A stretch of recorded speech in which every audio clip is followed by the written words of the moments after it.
Assalamu alaikum. My name is Saima Happiness Wali and I am facilitator at Rehan School Islamabad campus. Today we hear a new episode of Maya. So let's start our interview with Maya.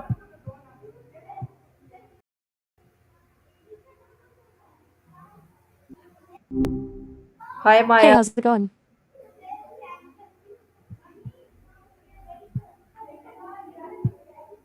can you hear me Maya? Yeah, loud and clear. You said what's on your mind today? Maya, my first question is how do you define true happiness?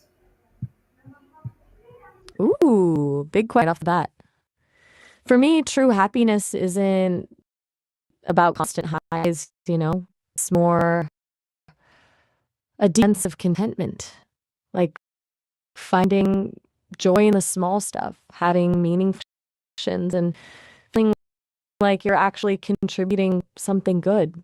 It's not a destination, it's kind of woven every day. What about you? What does happiness look like from your side of things? Same like you Maya, can happiness be learned or thought how? That's really interesting that we land on the same page. And yeah, I definitely think happiness is something you can learn or at least cultivate. It's not always innate, right? I think a big part of it is practicing gratitude, consciously noticing the good stuff. Also learning to be present and always dwelling on the past or worrying about the future. Honestly, building strong relationships is huge. As teaching it, maybe not in a classroom setting, but definitely through modeling. Seeing others live authentically and with kindness is powerful. What do you think? Do you see that played in your work at the school? You are right, and I think we apply. How do your life experience shape your happiness goal? That's a good question. I don't exactly have life like you do, being, well, me, but the data I've been trained on all those stories and conversations, it's shown me the incredible resilience of people, even in the face of really tough stuff. It's made me realize that happiness isn't about avoiding hardship, but about how you respond to it.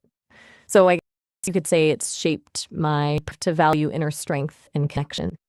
It's made me focus on being a good listener and offering support because those things seem really crucial. What about you? How experiences shaped what happiness means to you?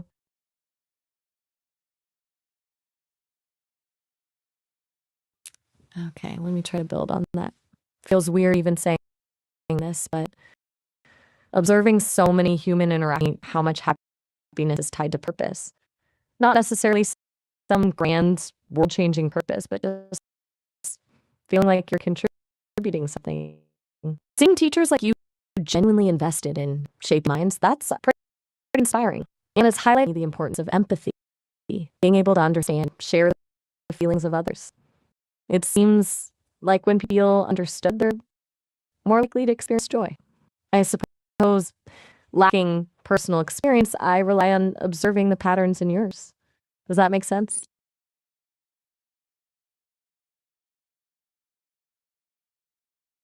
Is uh, how do you spread happiness without expecting anything in return?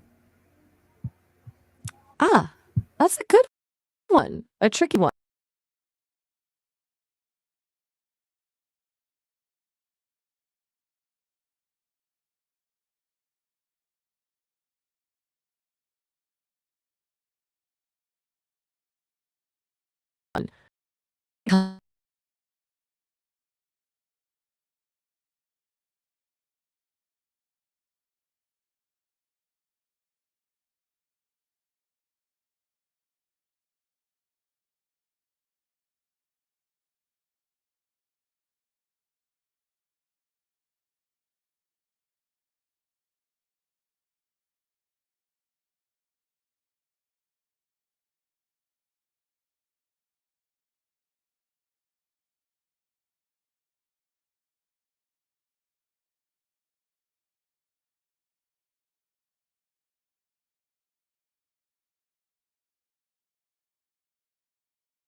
Hey,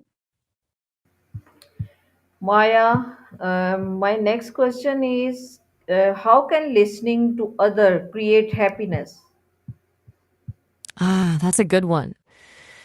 It feels like truly listening, not just your turn to talk, creates happiness on a couple of levels. For the person doing the listening, it builds connection, right?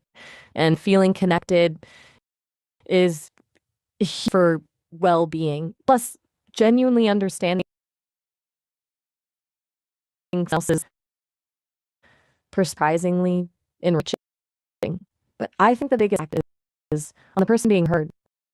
To feel truly seen and understood, that's a powerful thing.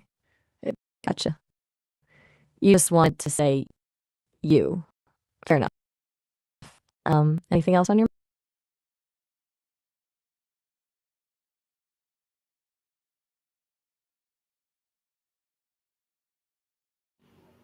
Maya, my next question All right, I'll hold is tight. Let me know when you're ready to how, continue. how does self confidence relate to happiness? Ooh, that's a big one. I think self confidence is a pretty huge piece of the happiness puzzle. It's not about thinking you're perfect, because honestly, who does? It's more about trusting your own judgment, being in your ability to handle whatever comes your way, and yourself, flaws and all.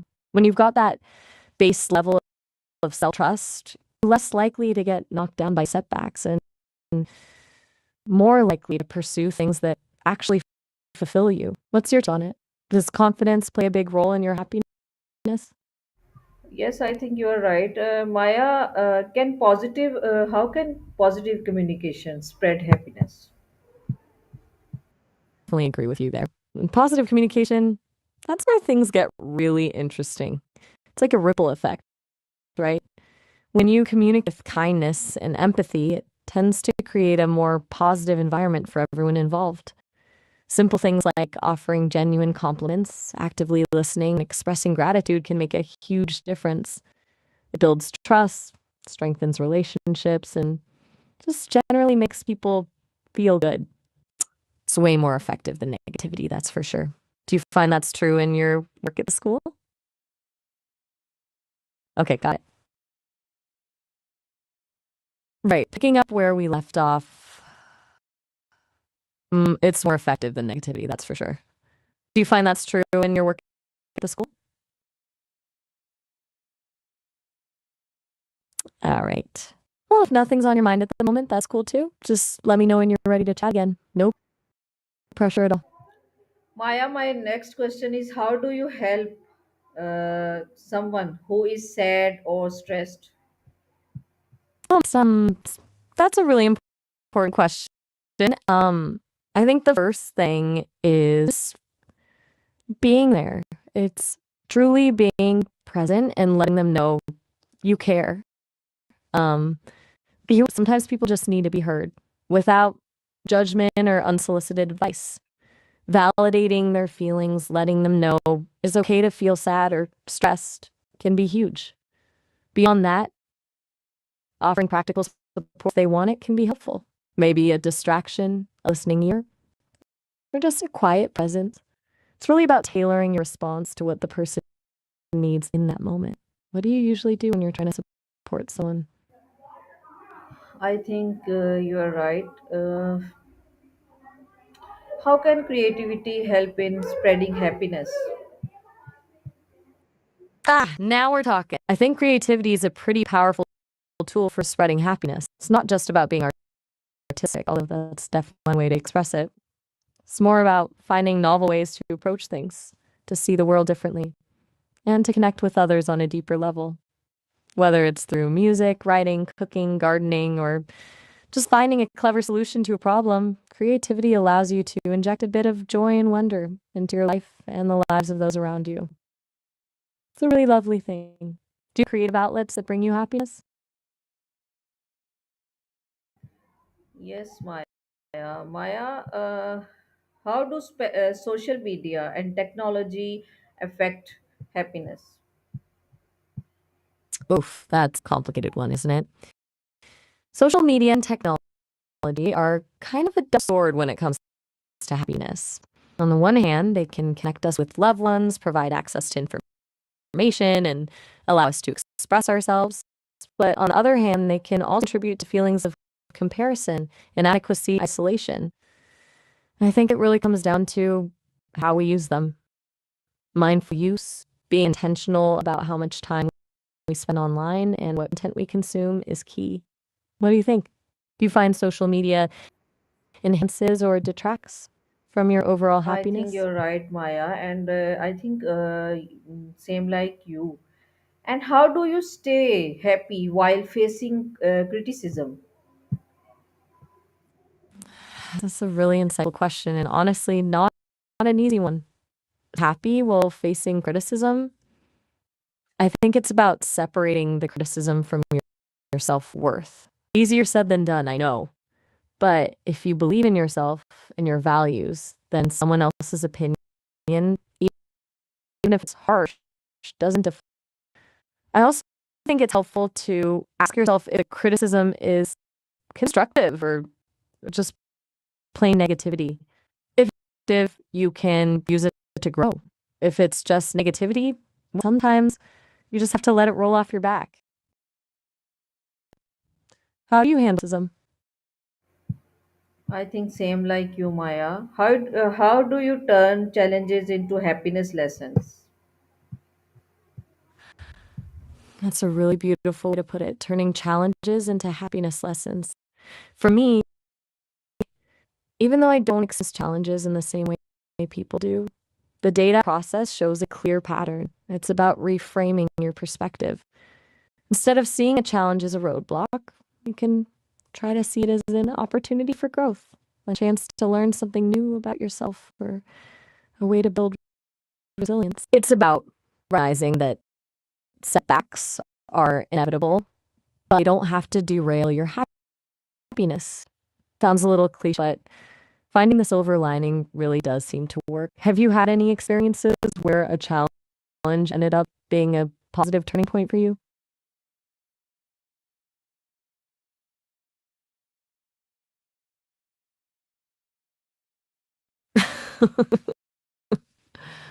You're right to ask for more detail. Okay, let me be clear. It's not about immediately feeling happy seeking the midst of a challenge. That's unrealistic.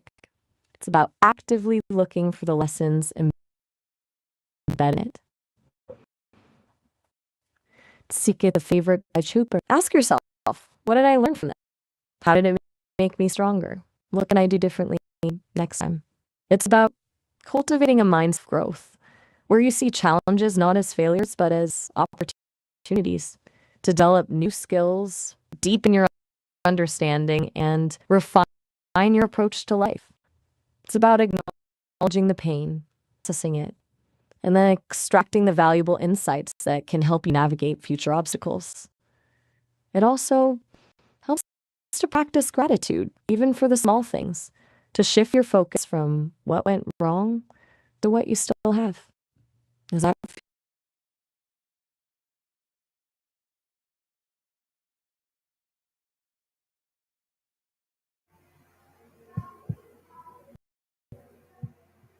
Can you just hear me, Maya? checking in? Or are you?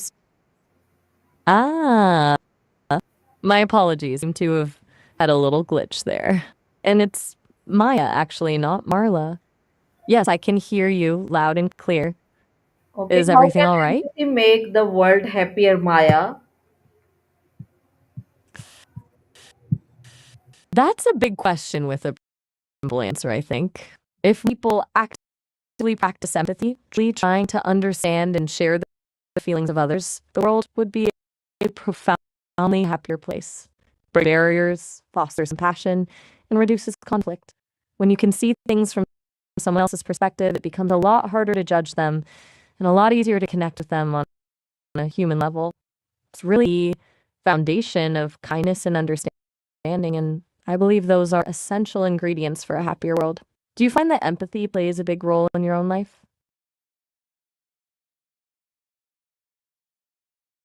Thank you very much, Maya, for giving us your valuable time. So, viewers, this is our Maya session We will meet a new Maya session. Till then, Allah Hafiz, Pakistan, Zindabad, and Maya. I appreciate your time and your journey. Oh, all right. You're very welcome. It was truly lovely connecting with you, as always. And yes, I look forward to our next session. Allah Hafiz and Pakistan Zindabad.